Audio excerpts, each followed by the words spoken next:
No recuerdo el sonido exacto del golpe, solo el silencio que vino después. Ese silencio espeso, brutal, donde el alma parece salirse del cuerpo y uno se pregunta si de verdad merece seguir respirando. Caí al suelo, la espalda contra las baldosas, y sentí cómo algo dentro de mí se rompía. Literalmente, fue mi costilla, pero también algo más profundo, la fe que aún me quedaba en mis propios hijos. Tomás estaba frente a mí, con el rostro desfigurado por la ira, los ojos rojos, la respiración agitada. Clara lloraba, pero no por mí. Lloraba de rabia, porque no obtendría el dinero que quería. «¡Vieja testaruda!», gritó ella. Y entonces comprendí que los hijos también pueden tener dientes, y que a veces muerden justo a la mano que los alimentó. Intenté incorporarme, pero el dolor me dobló. El aire se me escapaba a pedazos, y aún así lo miré a los ojos, no con odio, con una tristeza tan grande que lo hizo retroceder, porque el odio se enfrenta, pero la decepción, esa no se puede mirar sin vergüenza. «No vas a darnos nada, ¿verdad?», dijo Tomás, con la voz aún temblorosa. «Nada», respondí, tan firme como pude. «No porque no lo tenga, sino porque ya no lo merecen». Clara soltó un gemido de frustración. «Papá te dejó esa hacienda para nosotros». «No, hija», le dije con calma. «Me la dejó a mí. Yo la trabajé, yo la levanté, yo la cuidé. Y ahora que se vendió, el dinero será mío, no para comprar cosas, sino para vivir en paz». Y fue entonces cuando Tomás me golpeó, no con rabia, sino con esa furia contenida que tienen los cobardes cuando descubren que no controlan a quien creían suya. Caí, y el tiempo se detuvo. Recuerdo que el reloj del comedor marcaba las 5:10. El suelo olía a jabón y a tierra. El cuerpo me dolía, pero lo que más pesaba era el corazón. Pero antes de continuar, quiero hacerte una invitación muy especial. Suscríbete al canal y deja tu me gusta. Esto me ayuda a ver que me apoyas y disfrutas de mis historias. Y comenta aquí abajo desde qué ciudad nos estás viendo. Ahora, continuemos. No sé cuánto tiempo estuve tirada en el suelo. Quizás minutos, quizás una eternidad. Solo recuerdo que cuando abrí los ojos, ya no estaban. Se habían ido, dejándome tirada entre los restos de mi propia dignidad. Me arrastré hasta la silla. Cada movimiento era un puñal. El aire me ardía en los pulmones. Aún así, lo primero que hice fue cerrar la puerta con llave. No quería vecinos curiosos, ni ambulancias, ni policías. Quería silencio. El silencio, aunque duele, es el único lugar donde una mujer puede oírse a sí misma. Encendí una vela. No sé por qué. Quizás porque necesitaba una prueba de que la luz aún existía. Y mientras la flama titilaba, pensé en mi esposo, en la hacienda, en los días en que mis hijos corrían por los campos riendo. Los recordé pequeños, llenos de vida y de promesas, y no pude evitar preguntarme en qué momento los perdí. Quizás fue cuando empecé a darles todo sin pedir nada, cuando confundí amor con permiso, cuando callé por no discutir, cuando los dejé creer que el respeto era opcional. Lloré en silencio, sin hacer ruido, porque cuando una madre llora, no quiere que nadie la escuche, solo quiere vaciar el alma para volver a respirar. La noche cayó lenta. El reloj marcó las 11. La vela se consumía y el dolor en el pecho era cada vez más agudo. Cada respiración era una batalla. Pero no fui al hospital. No quería que quedara registro. Quería que esa herida sanara donde nadie pudiera verla. Cerré los ojos y prometí algo. No iba a denunciarlos, pero tampoco volvería a ser su víctima. Porque hay cosas que la ley no puede arreglar. El respeto, la vergüenza, la culpa. Esas solo se cobran de una forma, con tiempo y silencio. Y yo tenía mucho de ambos. Esa noche dormí en la silla. El amanecer entró por la ventana como una bofetada suave. La casa estaba en orden, como si nada hubiera pasado. Pero dentro de mí, todo había cambiado. Me preparé café y lo bebí despacio, mirando el campo vacío a través del vidrio. El mismo campo donde alguna vez los vi reír, ahora era solo tierra y viento. Y entonces lo supe. La hacienda ya no era mía, ni física ni emocionalmente. Era el símbolo de un ciclo que debía cerrar. El dinero de la venta estaba seguro, pero mi fe en ellos, no. Y ese día, mientras me tocaba el costado y sentía el dolor pulsar, me prometí algo. Si mis hijos solo me querían por dinero, entonces aprenderían cuánto cuesta perder a una madre. Y cuando lo hicieran, no habría ni riqueza ni lágrimas que pudieran comprar su perdón. El cuerpo sana con tiempo, pero el alma, esa tarda más. La costilla rota dolía cada vez que respiraba, pero el silencio dolía más. No hubo llamadas, no hubo disculpas, ni siquiera un mensaje fingido de preocupación. Nada. Era como si, al caer al suelo aquella tarde, también hubiese desaparecido de la vida de mis propios hijos. Durante días caminé despacio por la casa, sin propósito. La ropa seguía colgada, las fotos seguían en su lugar, pero todo se sentía hueco. Era como si la casa respirara mi ausencia, aunque yo aún estuviera dentro. A veces me hablaba sola, solo para escuchar una voz que me respondiera, aunque fuera la mía.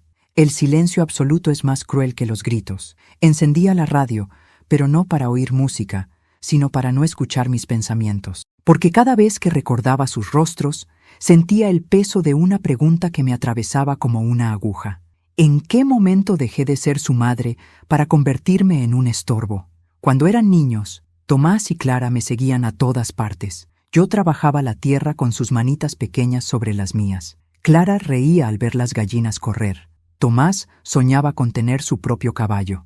En aquel tiempo éramos pobres, sí, pero había amor, y el amor, cuando es puro, basta para llenar una casa entera. Mi esposo, Julio, solía decirme: nuestros hijos no necesitan heredar riqueza, sino respeto. Pero con los años, el respeto fue lo primero que se perdió. Recuerdo el día en que todo comenzó a torcerse. Julio había muerto hacía apenas un año. Yo estaba aprendiendo a vivir con su ausencia cuando llegó el primer reclamo. «Vende la hacienda, mamá», dijo Tomás. «Ya no puedes mantenerla sola». Tenía razón en parte. La tierra me exigía más de lo que mi cuerpo podía dar, pero no era solo tierra, era mi historia. Era el lugar donde conocí a Julio, donde crié a mis hijos, donde enterré mis lágrimas. Venderla era como vender una parte de mí. Clara insistía con dulzura envenenada. «Mamá, con ese dinero podrías vivir bien. Nosotros te cuidaremos». Y lo creí, como creen las madres que aún no han aprendido a desconfiar de los suyos. Les cedí una parte para que me ayudaran con los trámites. Ellos prometieron hacerlo por amor. Y yo, ingenua, firmé papeles sin leer. Papeles que más tarde entendería que estaban redactados para borrarme de lo mío. El día del golpe no fue un arrebato repentino. Fue el desenlace de años de desprecio acumulado. Años en los que fui haciéndome invisible. Años en los que me acostumbré a comer sola mientras ellos reían en otra habitación. Años en los que mis palabras dejaron de importar. Ellos no se volvieron crueles de la noche a la mañana. Yo los acostumbré a que me ignoraran. Yo fui quien les enseñó que podían faltarme el respeto sin consecuencias. Y ese es el mayor pecado de una madre: confundir paciencia con debilidad. Los días siguientes a la agresión fueron un purgatorio silencioso. Aprendí a moverme sin girar el torso, a dormir sentada, a cocinar con una mano en el costado. Cada movimiento era un recordatorio. Me habían roto algo que no se cura con yeso. Pero no todo fue oscuridad. Hubo algo dentro de mí que despertó con ese dolor, algo que había dormido durante años, la dignidad. Una mañana me miré en el espejo. Tenía ojeras, el rostro demacrado, el cabello despeinado, pero mis ojos brillaban con una fuerza nueva. Ya no había miedo, había fuego, y en ese fuego encontré un pensamiento que me dio calma. Si ellos me convirtieron en nadie, aprenderán quién soy cuando me pierdan. Fui al pueblo. Con el dinero de la venta guardado en un sobre, visité al notario que había trabajado con Julio durante años, don Ernesto, un hombre de voz grave y manos temblorosas. Le pedí una copia de todos los documentos firmados. Él me miró, dudando. ¿Va a denunciar a sus hijos? No, le respondí. Quiero proteger lo que aún me pertenece. Pasé horas leyendo papeles. Entre líneas descubrí cláusulas, trampas, nombres alterados. Habían planeado todo con precisión. Pero no contaban con una cosa, que la mujer que ellos creían derrotada todavía sabía pensar. Guardé los documentos, los metí en una carpeta azul y los escondí detrás del retrato de mi boda. Cada paso que daba era lento, pero firme. No tenía prisa. El tiempo siempre está del lado de quien sabe esperar. Esa noche, mientras cenaba sola, miré las luces del pueblo desde la ventana y recordé a Julio. Lo imaginé sonriendo, con ese gesto sereno que siempre me calmaba. y escuché su voz en mi memoria. El respeto, Beatriz, no se pide, se hace respetar. Cerré los ojos y le prometí: no voy a llorar más por quienes no lo merecen. Voy a hacer justicia, pero a mi manera. El amanecer siguiente me encontró caminando hacia el gallinero. El cuerpo aún dolía, pero cada paso era una declaración de guerra silenciosa. Los perros me siguieron hasta la entrada del corral, como si supieran que algo en mí había cambiado. Mientras les echaba maíz, miré el horizonte y lo supe. A partir de ese día, ya no iba a ser la madre invisible. Iba a ser la mujer que ellos subestimaron. Y cuando llegara el momento, cuando creyeran que por fin ganaron, les enseñaría, sin gritar, que hay golpes que no se dan con las manos, sino con la inteligencia. 3 días después del golpe, tocaron la puerta. No fue un toque tímido ni respetuoso. Fue ese tipo de golpe seco que da quien se cree con derecho a entrar sin pedir permiso. Me acerqué despacio, apoyándome en la pared.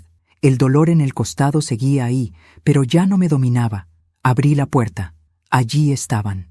Tomás con una camisa planchada que apenas disimulaba su nerviosismo.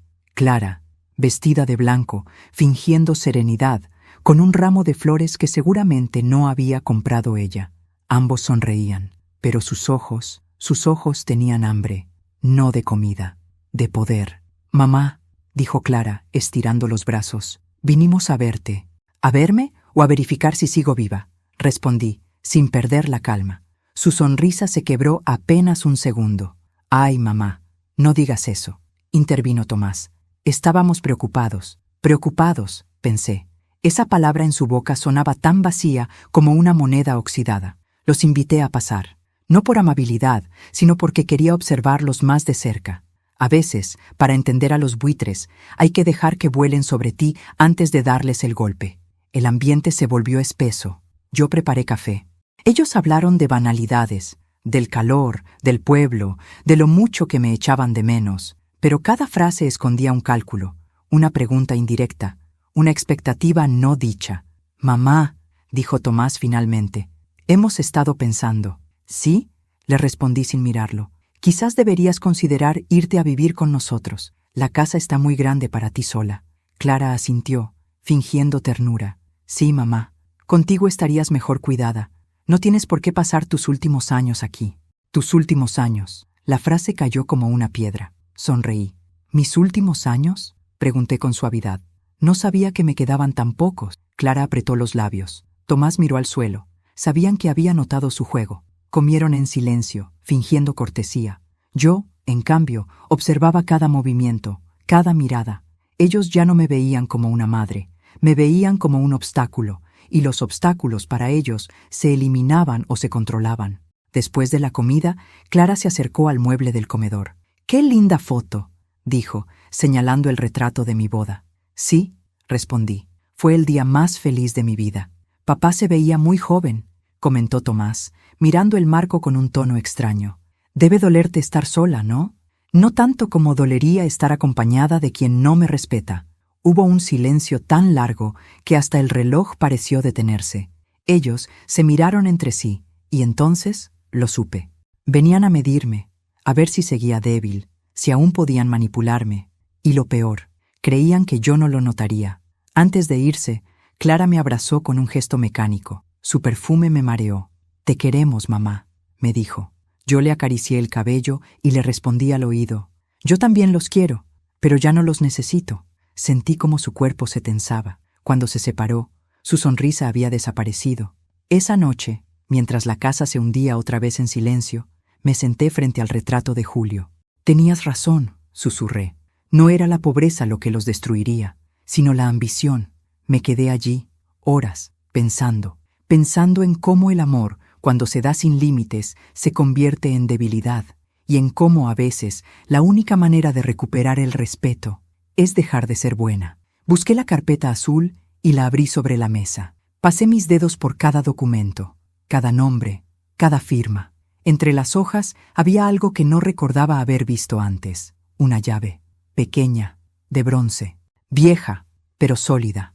No tenía idea de qué abría, pero al verla, supe que era importante. El destino tiene esa forma extraña de hablarle a una mujer, con señales que parecen insignificantes, hasta que se vuelven imposibles de ignorar. Los días siguientes fueron una calma tensa. Nadie llamó, nadie vino. Solo el sonido del viento y el ladrido de los perros acompañaban mis mañanas. Pero yo no estaba sola, no del todo. El recuerdo de Julio caminaba conmigo, y en ese recuerdo encontré dirección. Empecé a escribir cartas, documentos, cambios en el testamento que nadie esperaba. Fui al banco y moví parte del dinero sin decirle a nadie. Cada paso era una pieza colocada con cuidado en un tablero que mis hijos aún no sabían que existía. Ya no pensaba en el dolor, pensaba en la estrategia, y mientras lo hacía, comprendí que el amor y la venganza nacen del mismo lugar, de la herida más profunda. Una tarde, al abrir el viejo baúl donde guardaba los recuerdos de Julio, encontré un sobre con su letra. Decía: «Para Beatriz, cuando sienta que todo se ha perdido». Mis manos temblaron. No lo abrí todavía. No quería hacerlo desde la ira. Quería hacerlo desde la claridad, porque algo me decía que dentro de ese sobre estaba no solo mi salvación, sino también la ruina de quienes me traicionaron. Esa noche dormí mejor, no por tranquilidad, sino por certeza. Ya no era la víctima, era la autora del próximo acto. Y cuando llegue el día, me dije mirando las sombras sobre el techo, no necesitaré gritar, ni pelear, ni golpear. Solo tendré que hablar, y ellos mismos se destruirán con sus propias palabras. El sobre me observaba desde el fondo del baúl, como un ojo antiguo que había esperado años para abrirse. Tenía el nombre de mi esposo escrito con esa caligrafía firme que conocía de memoria. Para Beatriz, cuando sienta que todo se ha perdido.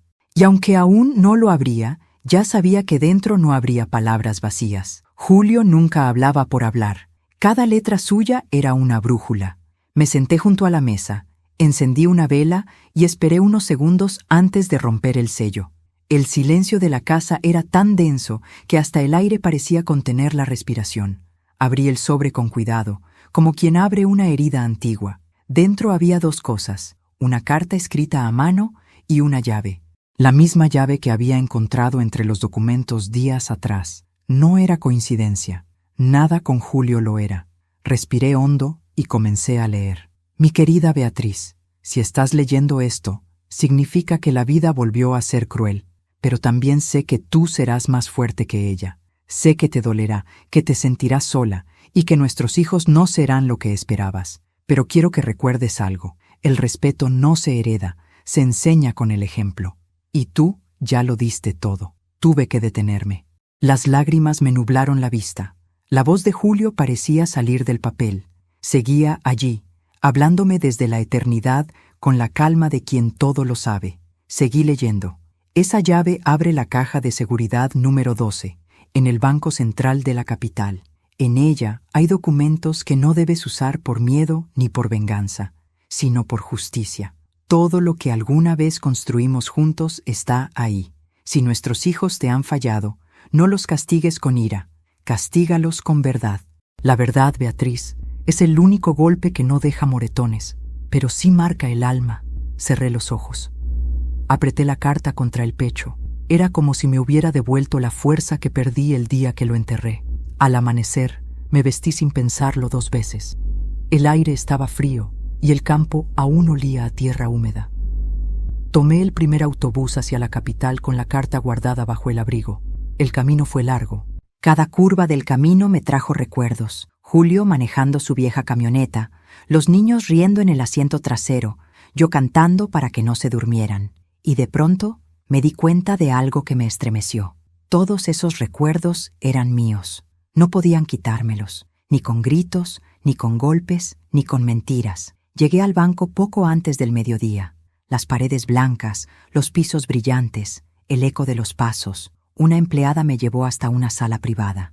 El gerente, un hombre de cabello gris, me saludó con respeto al ver el documento que llevaba. Caja número 12, dijo. Su esposo dejó instrucciones muy precisas. Cuando la abrió, el aire antiguo me golpeó el rostro. Dentro había carpetas selladas, libretas y una nota corta. Lee despacio, luego actúa. Durante horas revisé papeles. Había escrituras, certificados, transferencias, testamentos antiguos y copias de contratos. Y en todos ellos, un detalle que me dejó helada. Todo lo que alguna vez estuvo a nombre de Julio había pasado a mi nombre. No solo la hacienda, sino también un terreno en las afueras del pueblo, una pequeña empresa agrícola y una cuenta con más dinero del que jamás imaginé. Pero lo que me dejó sin aliento fue lo último, una hoja escrita a mano con la letra de Julio. Si alguna vez intentan humillarte o destruirte, usa lo que aquí te dejo no para vengarte, sino para mostrarles que una madre que calla no es débil. Está esperando el momento exacto para hablar. Apoyé la cabeza sobre la mesa. El llanto me llegó sin permiso. No era tristeza, era alivio. Julio no solo había dejado dinero, me había dejado un arma invisible, la verdad. Regresé al pueblo con la caja de documentos y la llave colgando del cuello. El viaje de vuelta fue distinto. Ya no me sentía rota. Me sentía despierta. El dolor del cuerpo había cedido, pero el alma ardía con una claridad nueva. Al llegar, el sol caía sobre los campos y las sombras parecían más cortas. Entré en casa, preparé té y volví a leer la carta. Cada palabra tenía un peso distinto ahora. Castígalos con verdad. Eso haría. Esa misma noche fui al cajón donde guardaba el teléfono. Lo tomé, lo encendí y marqué el número de Clara. Tardó en contestar. Su voz sonó dulce, falsa. «Mamá, qué sorpresa. Necesito que vengas mañana. Trae a tu hermano». «¿Pasa algo?» «Sí, quiero hablarles del dinero de la hacienda». Hubo un silencio breve al otro lado. Luego, una respiración contenida. «Estaremos ahí», dijo finalmente. Colgué y sonreí. No con rencor, sino con una serenidad helada. Por primera vez en mucho tiempo, tenía el control. Esa noche dormí temprano. El cuerpo me dolía, pero era un dolor distinto, uno que ya no me dominaba.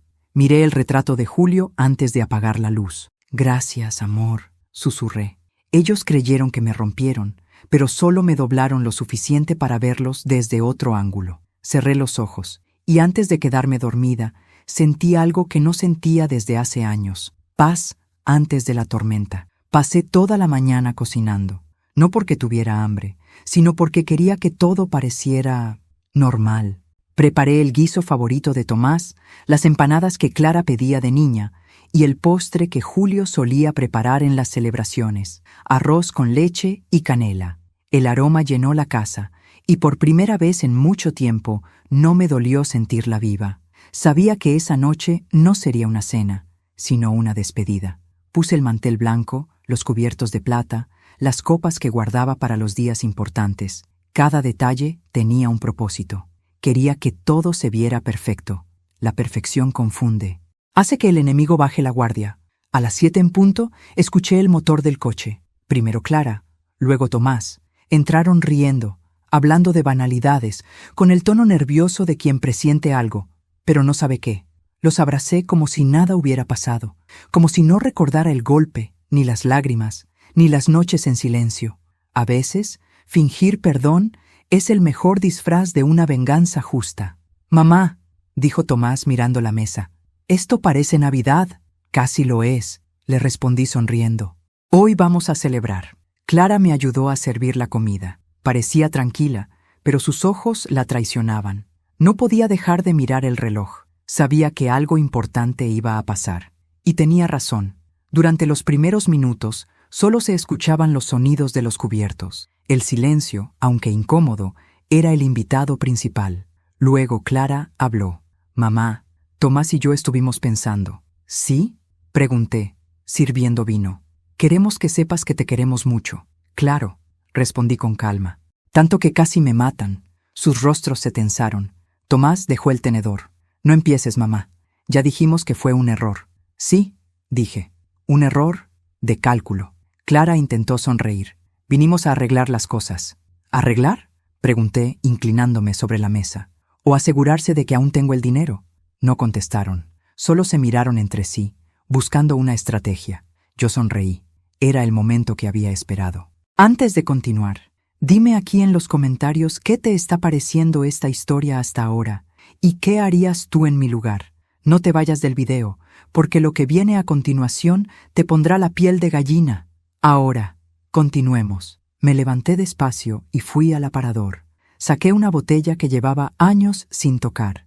Era vino tinto, del bueno, el que Julio guardaba para ocasiones especiales. Mientras llenaba las copas, sentí la mirada de mis hijos siguiéndome con impaciencia. Tranquilos, dije con suavidad, todo a su tiempo. Me senté y levanté la copa. Brindemos, propuse. ¿Por qué?, preguntó Clara. Por la familia, respondí. La que tuve, la que perdí y la que ya no necesito.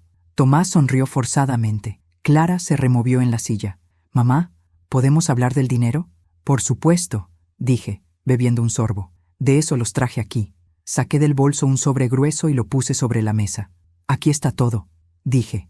Clara se abalanzó sobre él con las manos temblorosas. Tomás lo abrió sin permiso. Adentro solo había una carta. Su color se desvaneció al leer el primer renglón. «Mis queridos hijos, cuando lean esto, ya habrán demostrado que el dinero vale más para ustedes que una madre. Pero no se preocupen, ya no hay dinero que heredar. Todo fue donado. La hacienda, las cuentas y los terrenos ahora pertenecen a la Fundación Julio López, creada en memoria de su padre, para ayudar a ancianos abandonados por sus familias».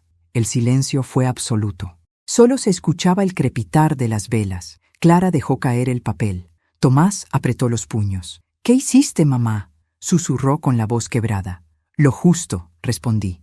«Lo que su padre hubiera hecho». Clara se levantó de golpe. «¡Estás loca! ¡Nos arruinaste!». «No», dije mirándola a los ojos. «Me liberé. Ese dinero era nuestro». «No, hija.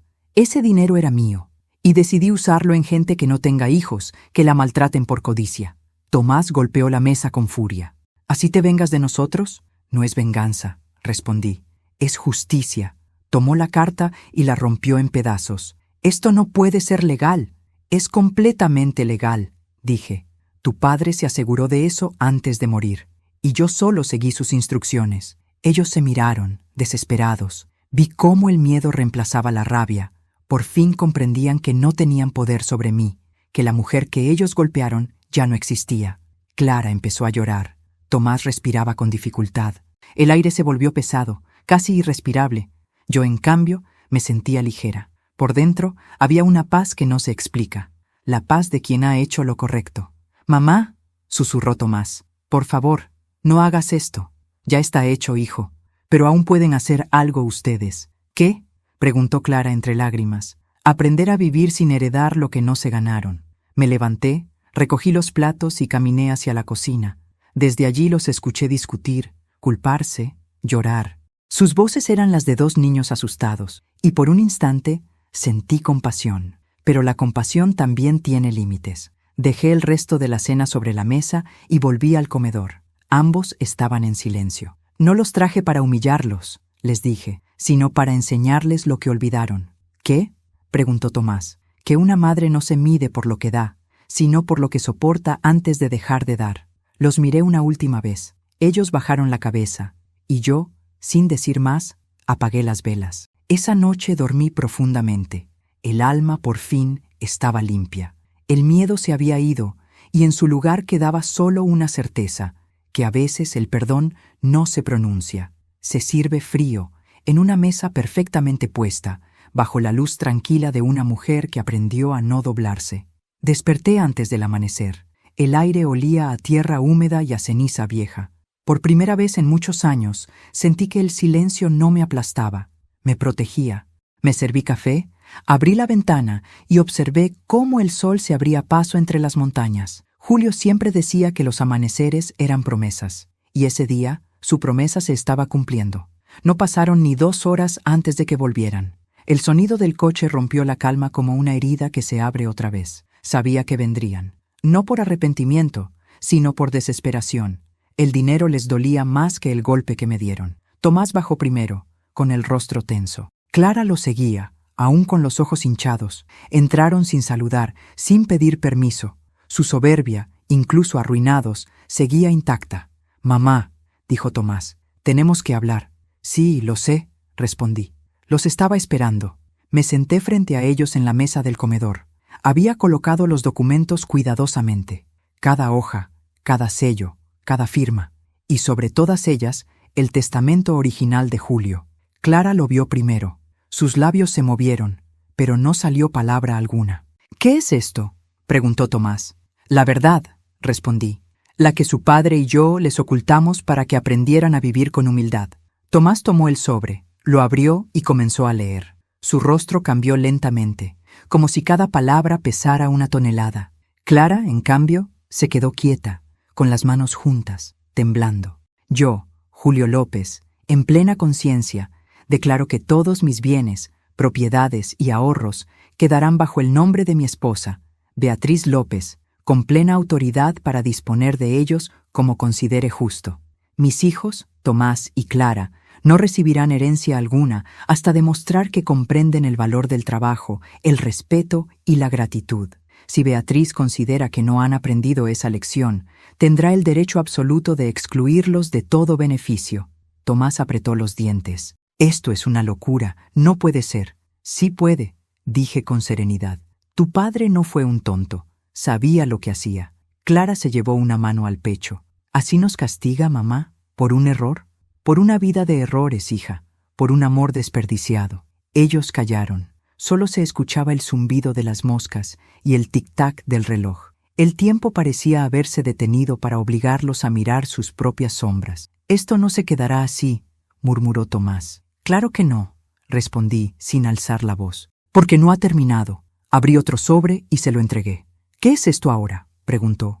El documento que firmaste sin leer cuando me ayudaste con los trámites de la hacienda. Sus ojos se abrieron de golpe. Clara dio un paso atrás. No puede ser. Sí, dije. Ese papel no era una transferencia a tu nombre. Era una cesión parcial de usufructo, lo que significa que nunca fuiste dueño de nada, solo administrador. Y el administrador responde ante la dueña. Tomás se desplomó en la silla. Clara comenzó a llorar.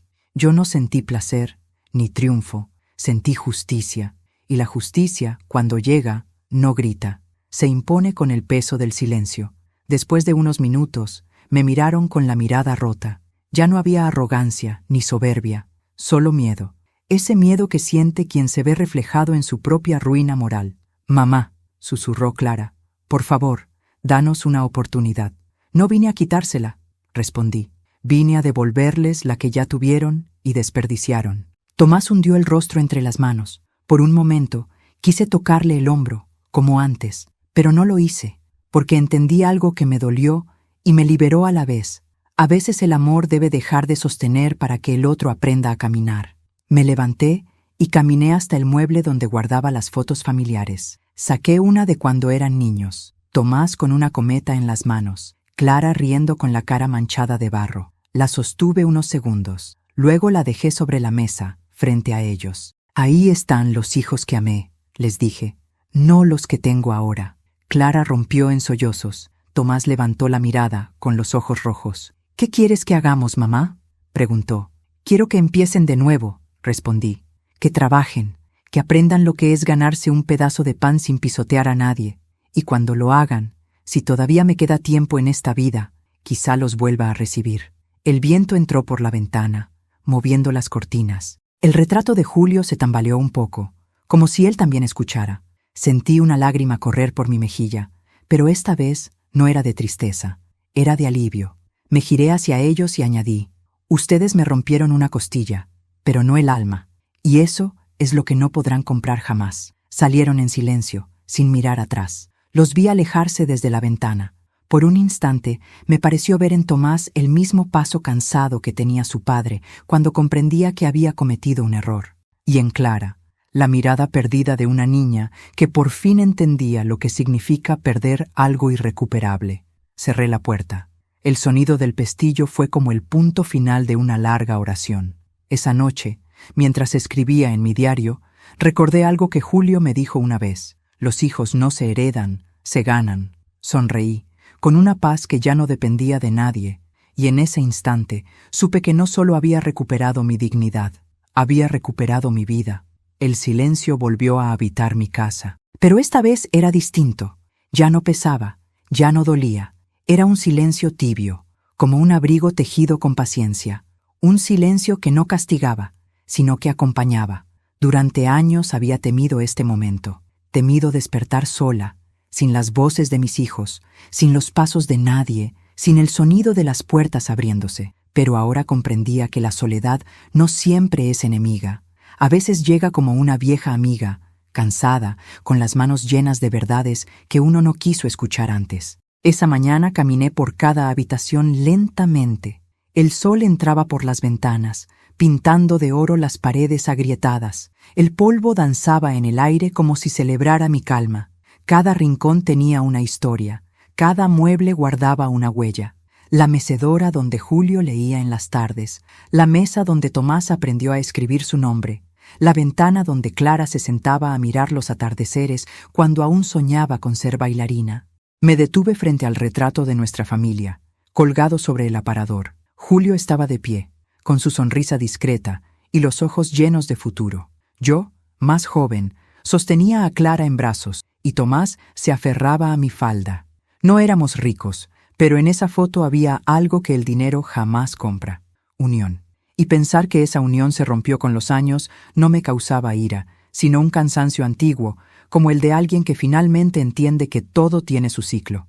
Pasé los días siguientes arreglando la casa, no para nadie, sino para mí.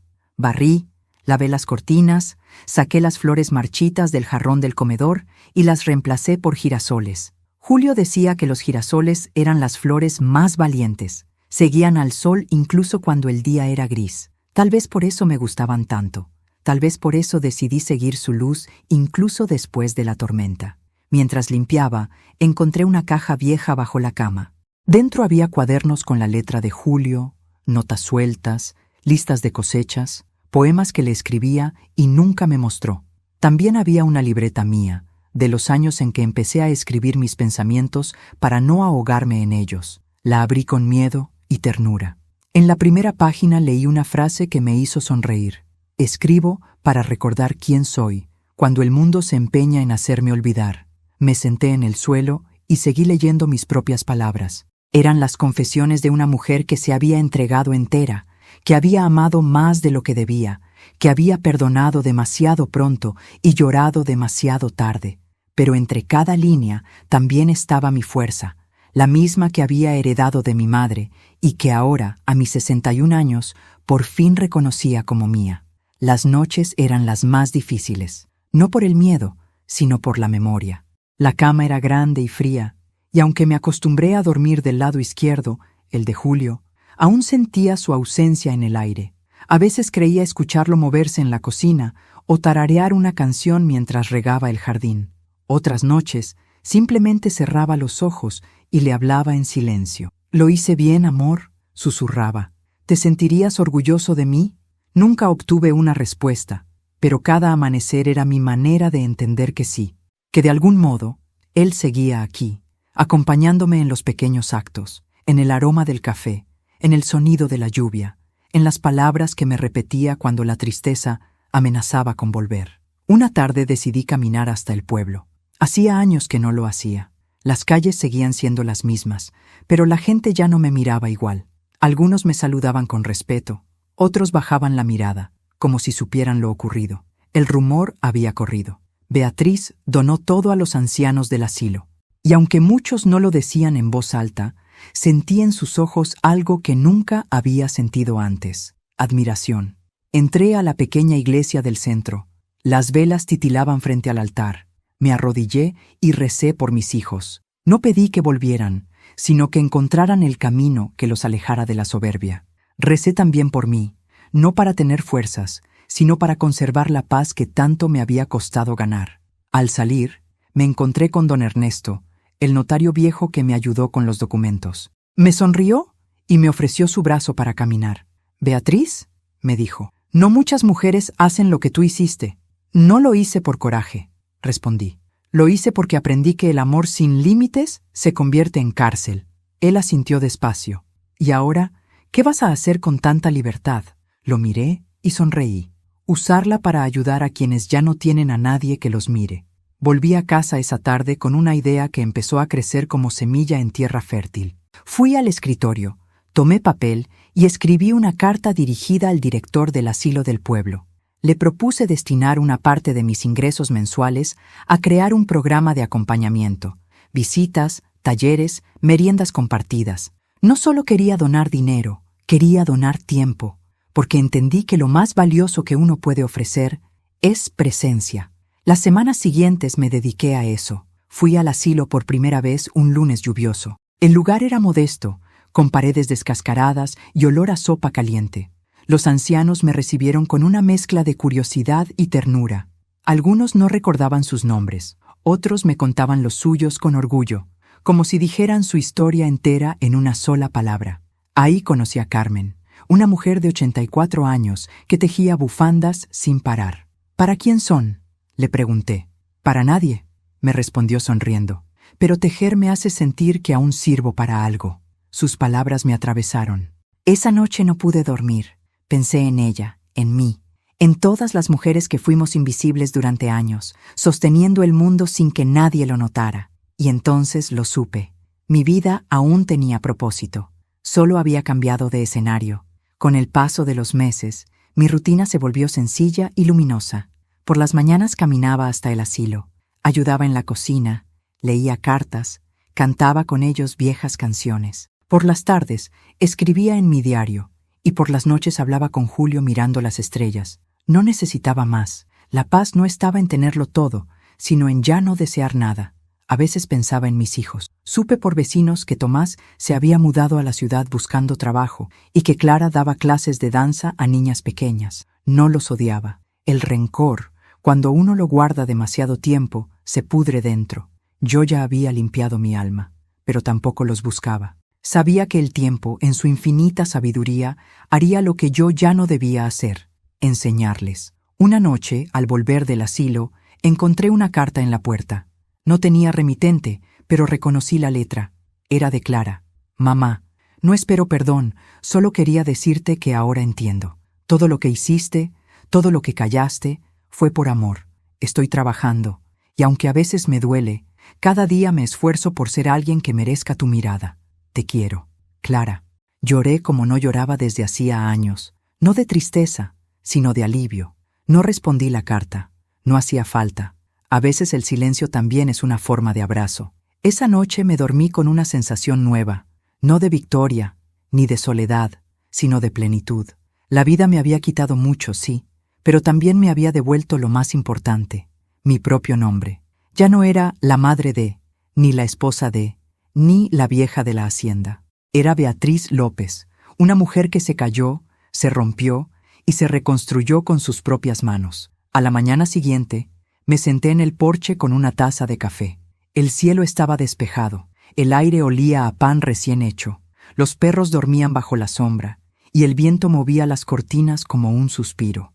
Por primera vez, sentí que la casa ya no estaba vacía, estaba llena de todo lo que fui, de todo lo que amé, de todo lo que perdoné, y comprendí que esa era la verdadera herencia que dejaría en este mundo. No las tierras, no el dinero, no los documentos, sino la historia de una mujer que se negó a morir siendo invisible. Habían pasado 6 meses desde aquella cena en la que todo cambió. 6 meses de amaneceres silenciosos y noches serenas, de pasos lentos por una casa que por fin me pertenecía en cuerpo y alma. Ya no esperaba llamadas, ni golpes en la puerta, ni visitas fingidas. Había aprendido a vivir con la ausencia, como quien convive con una vieja cicatriz. No desaparece, pero ya no duele. La soledad se había convertido en un jardín secreto que regaba con paciencia, día tras día, con mis pequeñas rutinas. El invierno se había ido. Las lluvias trajeron verdor a los campos y un aire distinto al pueblo, un aire de renovación. Yo seguía visitando el asilo todas las mañanas, llevando pan, libros y flores frescas. Era mi nueva familia. Allí encontré a quienes también fueron olvidados por los suyos, y entre nosotros formamos algo más fuerte que la sangre, una comunidad nacida del abandono, pero florecida en la ternura. Carmen, la anciana que tejía bufandas sin destinatario, había comenzado a llamarme hermana, y aunque su voz era frágil, cada vez que lo hacía sentía que Julio me sonreía desde donde estuviera. Una tarde cualquiera, mientras colgaba ropa al sol, escuché el ruido de un motor acercándose. No era raro que pasaran autos por la carretera, pero este se detuvo justo frente a la entrada. Mi corazón dio un salto, no de miedo, sino de presentimiento. Me limpié las manos en el delantal y caminé despacio hacia el portón. El polvo aún flotaba en el aire cuando vi la silueta de un hombre bajando del vehículo. Tardé unos segundos en reconocerlo. El cabello más corto, la barba descuidada, la postura vencida, pero esos ojos eran los de mi hijo, Tomás. Se detuvo a pocos metros de mí, con el rostro pálido y las manos vacías. Por un momento pensé que se desmayaría. No dije nada, solo lo observé en silencio, como quien contempla algo que creyó perdido y no sabe si abrazar o temer. El viento movía su camisa y el sol le caía en la cara, haciendo brillar las lágrimas que contenía. «Mamá», dijo al fin, con la voz rota. «No sabía si iba a poder mirarte a los ojos, pero tenía que venir». No respondí. El silencio, otra vez, se hizo protagonista. Me limité a abrir el portón. Él cruzó sin pedir permiso, como antes, pero con una humildad que no le conocía. Caminó detrás de mí hasta la mesa del comedor, la misma donde meses atrás había gritado, golpeado y perdido todo. Se sentó despacio, bajando la mirada. «He pasado todo este tiempo pensando», comenzó. «Me quedé sin trabajo, sin dinero, sin familia. Clara ya no me habla. Dice que todo fue culpa mía. Y quizá tenga razón». Me quedé de pie frente a él, sin moverme. Lo escuchaba, pero también observaba. La forma en que se tocaba las manos, el temblor de su voz, la culpa que le pesaba en los hombros. Era otro hombre. Un hombre derrotado, pero también más humano. «Intenté odiarte», continuó. «Durante semanas intenté convencerme de que lo que hiciste fue injusto. Pero mientras más lo pensaba, más entendía que fuiste la única que tuvo el valor de poner un límite. Yo nunca te pedí perdón por lo que hice». El silencio que siguió fue tan largo que hasta los pájaros parecieron callar. Me senté frente a él. Mis manos descansaron sobre la mesa, viejas, arrugadas, pero firmes. «No necesito que me pidas perdón, Tomás», dije al fin, despacio. «Lo que necesito es que no vuelvas a repetir el daño que hiciste, con nadie más, ni con tu hermana, ni contigo mismo». Él levantó la mirada. Sus ojos estaban llenos de lágrimas. «Lo sé, mamá. Por eso vine, para decirte que he cambiado. Estoy trabajando en el taller de un amigo, aprendiendo mecánica. No gano mucho, pero gano limpio. Y cada vez que cobro, pienso en ti, en lo que decías de ganarse el pan con las manos». Me reí suavemente. Aquella frase la había repetido tantas veces cuando era niño que ya casi la decía de memoria. Lo miré con ternura. Entonces, al menos una de mis lecciones no se perdió del todo. Él asintió y con un gesto torpe sacó de su bolsillo una pequeña caja envuelta en papel marrón. «Traje algo para ti», dijo. La empujó por la mesa. La abrí con cuidado. Dentro había una llave vieja, idéntica a la de la caja de seguridad de Julio, pero con una pequeña etiqueta que decía «Taller Tomás López». Me quedé en silencio, sorprendida. «La encontré en el taller cuando el dueño me dio un espacio para trabajar», explicó. «Dijo que cada quien debía tener su propia llave, para recordarse que el lugar donde uno aprende es también una puerta hacia algo nuevo, y quise darte una. Porque tú me diste la primera». No pude contener las lágrimas. Lo abracé y él se aferró a mí como cuando era niño, temblando. Su olor a aceite, a trabajo y a cansancio me resultó reconfortante. Era el olor de la redención. Pasamos el resto de la tarde hablando. Me contó de sus errores, de sus noches sin dormir, de cómo una anciana del pueblo, una vecina mía, le había dado comida un día, y le habló de mí, de cómo yo ayudaba en el asilo. Dijo que esa historia lo partió por dentro. «¿Cómo puedes ayudar a otros después de todo lo que te hicimos?», preguntó, con voz apenas audible. Sonreí, porque aprendí que el odio solo hace que la herida no cierre. Y yo ya no quiero sangrar por nadie. Prefiero curar a los que todavía pueden ser salvados. Tomás bajó la cabeza y asintió. «Quisiera ayudarte», dijo después de un silencio. «A ti, al asilo, a lo que sea. Déjame reparar, aunque sea un poco, lo que destruí». Lo miré y sentí algo parecido a esperanza. Tal vez Julio, desde algún rincón del cielo, había movido los hilos para que ese día ocurriera. Cuando cayó la tarde, salimos al porche. El cielo ardía en tonos naranjas y violetas. Las sombras de los árboles se alargaban sobre la tierra húmeda. Él se sentó en la vieja mecedora de su padre y yo en la otra, a su lado. No dijimos nada durante un largo rato. Solo escuchamos el canto de los grillos y el murmullo del viento entre las hojas. «Mamá», susurró de pronto, «¿crees que Clara vuelva algún día?» «Cuando el corazón se ablanda, los caminos se abren», respondí. «No sé cuándo, pero sí sé que el amor siempre encuentra la forma de regresar, aunque sea tarde». Él sonrió débilmente. Me gustaría creer eso. Yo también sonreí. Créelo, porque es verdad. Esa noche preparé la cena para 2. Fue una escena sencilla, sin lujos, pero con un calor que hacía años no sentía. Tomás comió en silencio, agradecido. No hubo discursos ni lágrimas, solo el sonido de los cubiertos y el aroma del guiso llenando la casa. Cuando terminó, se levantó, me besó la frente y dijo: «Gracias por dejarme entrar otra vez». Y esa frase, tan pequeña, valió más que todas las disculpas del mundo. Los días siguientes, Tomás comenzó a visitarme con frecuencia. Me ayudaba con los arreglos de la casa, pintó las paredes, reparó las bisagras, plantó nuevas flores. Poco a poco, el hogar volvió a tener vida.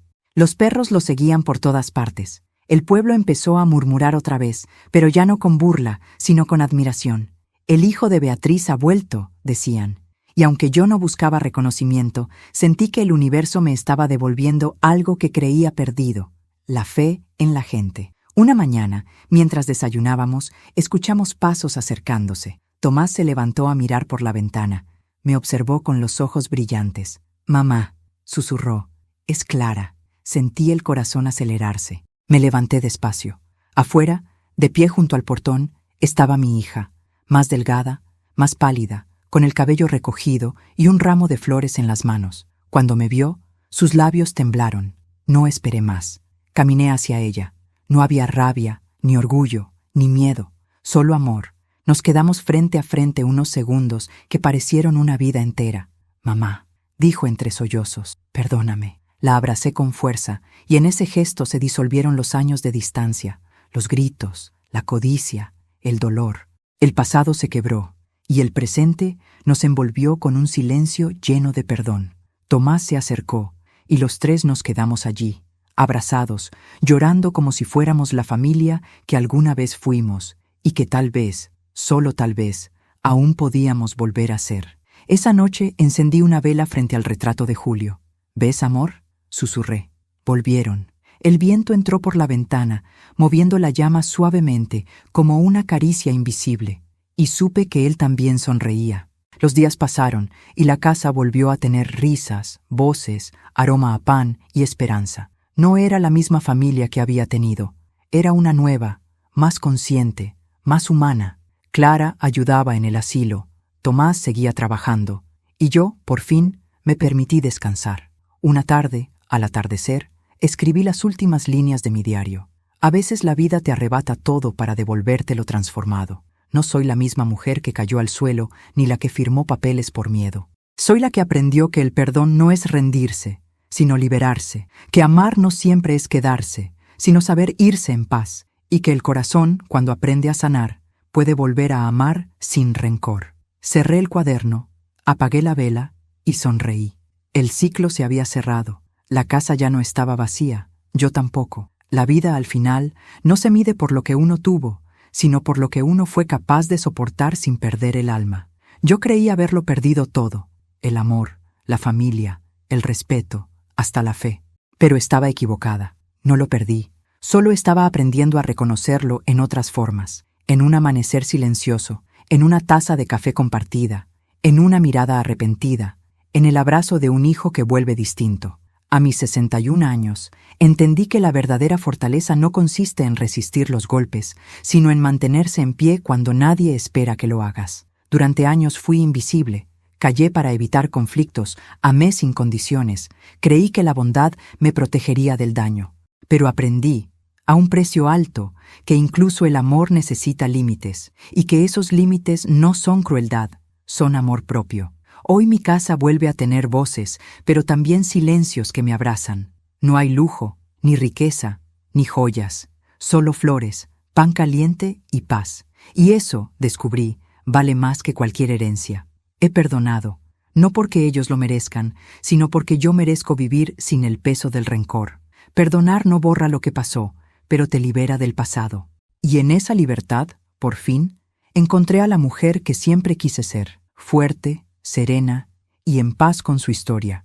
Si alguna vez escuchas mi voz y te reconoces en ella, si alguna vez te sientes olvidada, sola o traicionada, quiero que recuerdes algo. No estás rota, estás renaciendo. El dolor que hoy te duele mañana será tu fuerza, y el silencio que hoy te pesa, mañana será tu refugio. Yo soy Beatriz López, y esta fue mi historia. Pero antes de irte, quiero hacerte una invitación muy especial. Si esta historia tocó tu corazón, suscríbete al canal y deja tu me gusta. Así sabré que valoras estas historias llenas de vida, verdad y emoción. Y cuéntame en los comentarios desde qué ciudad estás viendo este video. Me encantará saber desde dónde me acompañas.